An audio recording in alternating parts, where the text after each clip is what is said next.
Quickly چلتی ہوں ہماری بہن انوشا کی طرف، جن سے میں یہ جاننا چاہوں گی کہ سائیکالوجی کیا ہے. ہمارے جب اپنے رشتہ دار اپنے ہمارے ہی بچوں کے ساتھ اس طرح کچھ کرتے ہیں، کیا یہ پیدائشی ان میں کوئی خرابی ہوتی ہے؟ یہ کس طرح اٹیک کرتے ہیں؟ یہ کس طرح اپنے وکٹم چوز کرتے ہیں؟ جی انوشا. انوشا السلام آپ علیکم. وعلیکم السلام. جی میں تھوڑا سا ان کا بیک گراؤنڈ بتاؤں گی پہلے، کہ اگر آپ کی پرورش غصے، مار پیٹ اور مسترد کرنے کے ساتھ کی ہوئی ہے تو آپ تشدد کے ایک شیطانی چکر کا شکار ہیں. ہر وہ شخص جو تشدد کے جنسی میدان میں داخل ہوتا ہے، اس کی شاید کہیں نہ کہیں تشدد کی تاریخ رہی ہو. ان میں سے زیادہ تر ٹوٹے ہوئے گھرانے ہوتے ہیں. اب آتے ہیں ان کی نفسیات پہ، کہ یہ جو نفسیاتی جانور ہوتے ہیں ان کی نفسیات کیا ہوتی ہے. ایک چھوٹا سا کوٹ ہے، وہ میں کہنا چاہوں گی. یہ ہوس نہیں ہے، نہ ہی یہ چاہت ہے، یہ صرف غصہ ہے اور بھڑاس ہے. یہ انسانوں کو شدید نقصان پہنچاتا ہے. ایک حقیقت یہ بھی ہے کہ اس میں ان کو کوئی فزیکل سیٹسفیکشن یا لذت محسوس نہیں ہوتی، بلکہ ایسے نفسیاتی جانوروں کو خوشی محسوس ہوتی ہے کسی کو تکلیف یا کسی کو اذیت دے کر. جو چھوٹی نابالغ بچیاں ہوتی ہیں، ان کا جب پلان کیا جاتا ہے یا ان کو کہیں ٹچ کیا جاتا ہے تو ان کو فیل نہیں ہوتا کہ ان کے ساتھ جو ہے کوئی ابیوز کر رہا ہے. خاص طور پہ ہمارے گھروں کے اندر جو چاچا ماموں، جو انکلز وغیرہ ہوتے ہیں، اگر وہ ٹچ کرتے ہیں تو ہمارے ذہن میں یہ ہوتا ہے کہ چلو پیار کر رہے ہیں، بچی ہے، بچی کو پیار کر رہے ہیں. لیکن بہت سارے لوگ جو ہیں آپ کے اپنے دوست نہیں ہوتے. ہمارے گھروں کے اندر بھی ہمارے جو ہے وہ فرینڈز نہیں ہوتے. ہم ان کو سمجھتے نہیں، ہمارے بہت قریبی رشتہ دار ہیں، ہم ٹرسٹ کرتے ہیں. لیکن نفسیاتی لوگ جو ہوتے ہیں نا، ان کا ناجائز فائدہ اٹھا کر بچیوں کو اپنی ہوس کا نشانہ بناتے ہیں. ان میں سے زیادہ تر تو اپنے پہچان والے ہوتے ہیں، اور کچھ جو ہے وہ باہر کے بھی ہوتے ہیں. وہ بھی ہماری اپنی لاپرواہیوں کی وجہ سے، وہ میں آگے جا کے بتاؤں گی. یہ تو ہو گئی ان لوگوں کی نفسیات جو جانور ہوتے ہیں، نفسیاتی جانور جو شکار ڈھونڈتے ہیں. اب آتے ہیں ہم بچوں کی طرف. میں اپنی آڈینس سے پوچھنا چاہوں گی کہ ہم میں سے کتنے ایسے والدین ہیں جو بچوں سے پورے دن کی سٹوری سنتے ہیں، یعنی پورے دن کی خبر لیتے ہیں، کہ اگر آیا کہ بچہ اگر گھر میں ہے تو وہ سارا دن کیا کر رہا ہے. اگر جو جوائنٹ فیملیز ہوتی ہیں خاص طور پہ ان میں، کہ بچہ کیا کر رہا ہے، یا اگر وہ اسکول گیا ہے، اسکول سے آ کر اگر ایز اے پیرنٹ صرف مدر کی ذمہ داری نہیں ہے، فادر بھی، کہ آپ اپنے بچے سے پوچھیں کہ اسکول میں کیا کیا، آپ نے سارا دن کیا پڑھا، کیا ایکٹیویٹیز رہیں، ایون ٹیوشن جائے، مدرسہ جائے. ہمیں پوچھنا چاہیے اپنے بچوں سے کہ آپ نے اپنا پورا دن کیسے گزارا.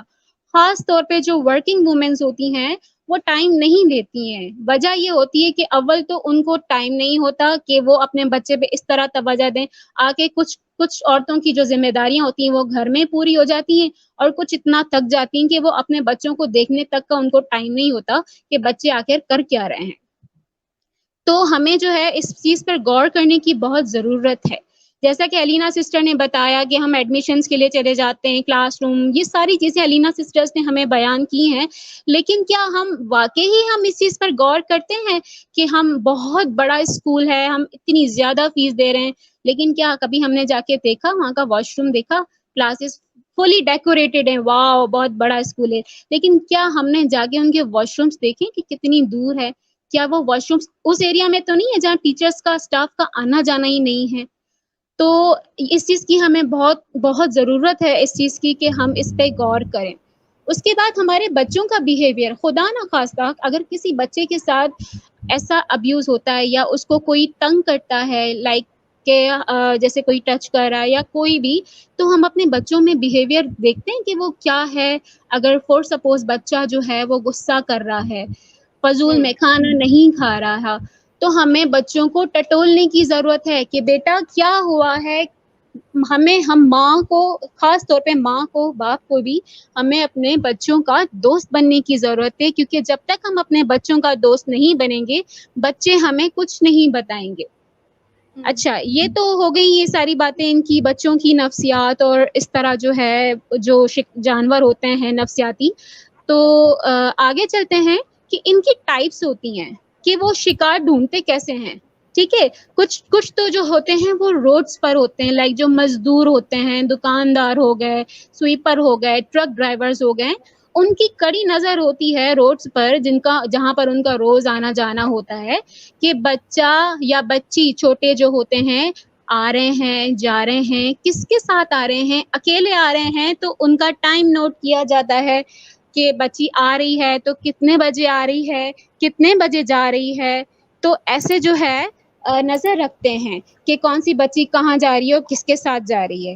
لیکن ان میں سے کچھ جو ہوتے ہیں نا وہ پڑھے لکھے ہوتے ہیں، سوٹ بوٹ کے پیچھے چھپے ہوتے ہیں ایسے جانور، جو کہ موقع دیکھ کر جو ہے نا اپنا اصل روپ باہر نکالتے ہیں. جیسے کہ ٹیچرز ہو گئے، ٹیوٹر جو ہم گھر میں رکھتے ہیں، خاص طور پہ مدرس کے پاس ٹائم نہیں ہوتا بچوں کو پڑھانے کا، جو بہت زیادہ بزی ہوتی ہیں اپنی جاب میں، تو وہ میل ٹیوٹرز رکھتی ہیں کہ بھائی ہمیں فیمیل تو نہیں مل رہی، ہم میل ٹیوٹر رکھ رہے ہیں. لیکن ان پہ نظر نہیں رکھی جاتی ہے کہ بچی کو وہ پڑھا رہا ہے یا کیا کر رہا ہے. ہمیں اس چیز پر بھی غور کرنے کی بہت ضرورت ہے. لیکن اس کے اب یہ جو چیزیں ہیں، اس کے بعد آ جاتا ہے ہمارا اپنا خاندان، ہماری اپنی فیملی، کہ ہمارا بچہ چاچو کے ساتھ جا رہا ہے، ماموں کے ساتھ جا رہا ہے. میں چھوٹے بچوں کی بات کر رہی ہوں کہ ہم ان کو بائک پہ آگے بٹھوا دیتے ہیں کہ چاچو کے ساتھ بیٹھ جاؤ بائک پہ آگے. تو کیا چاچو اور ماموں پہ ہم ٹرسٹ کر سکتے ہیں؟ آپ مجھے اپنی آڈینس سے پوچھنا چاہوں گی کہ کیا ہم ٹرسٹ کر سکتے ہیں چاچو پہ، ماموں کے مزے سے ان کو گھما رہے ہیں آگے بٹھا کے. ٹھیک ہے نا. اسی طرح وین ڈرائیورز جو ہوتے ہیں، وین ڈرائیورز ہم لوگ الاٹ تو کر دیتے ہیں، لیکن کیا ہم یہ دیکھتے ہیں کہ ہمارا بچے کا ٹائم، چھٹی کا ٹائم یہ ہے اور ہمارا بچہ کس وقت گھر آ رہا ہے، اور وین میں وہ کہاں بیٹھ رہا ہے، ڈرائیور اس کو کہاں پر بٹھا رہا ہے. تو ہمیں ان ساری چیزوں پر غور کرنے کی بہت بہت ضرورت ہے. ٹھیک ہے، یہ معاملے بہت سنجیدہ ہیں. ہمارے بچے بہت بہت پھول کی طرح ہوتے ہیں، وہ ہمیں ایکسپریس نہیں کر سکتے. ٹھیک ہے نا. تو ہمیں بہت بہت ضرورت ہے کہ ہم اپنے بچوں کا دوست بنیں. ایک بات اور کہنا چاہوں گی کہ ہمارے جو جسمی جو زخم ہوتے ہیں نا ان کو ہم بھر سکتے ہیں، لیکن جو زخم ہمارے روح پر لگے ہوتے ہیں نا وہ ہم نہیں مٹا سکتے.